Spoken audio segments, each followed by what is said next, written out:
इधर एक सवाल खड़े हो रहे हैं ईवीएम के। कल जो एक खबर सामने आई थी कि ओटीपी के जरिए से टेम्पर करने की कोशिश की गई थी, चुनाव आयोग ने उसे खारिज किया, लेकिन विपक्ष सवाल उठा रहा है। देखिए, एलन मस्क जिसका गुणगान करते हैं ये लोग, बीजेपी के लोग और हमारे प्रधानमंत्री जी, अमेरिका जैसा देश वो कह रहा है कि भाई ईवीएम बंद होना चाहिए, क्योंकि अमेरिका में भी धांधली की खबरें ईवीएम को लेके आती रहती हैं समय समय पे। हम लोगों ने भी मांग उठाई कई बार, तो मीडिया भी हमारा मजाक उड़ा लेता है, चुनाव आयोग भी मजाक उड़ा लेता है, बीजेपी वाले तो बने ही हैं मजाक उड़ाने के लिए, तो मजाक उड़ाते हैं। इससे डेमोक्रेसी कितनी मजबूत होगी ये बताइए आप। अगर ईवीएम में एक नहीं अनेक बार ऐसी घटनाएं हुई कि बटन किसी दूसरी पार्टी का दबाया जा रहा है और वोट कमल को जा रहा है, क्या ये चिंता का विषय नहीं होना चाहिए?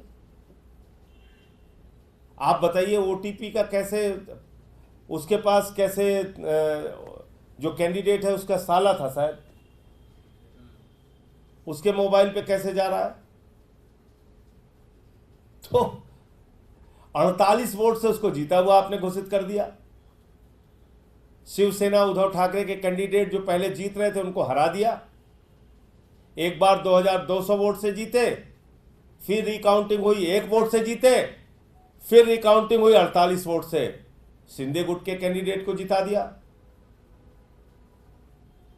तो ऐसी कम से कम 80 सीटें हैं देश भर में जो संदेह के घेरे में है।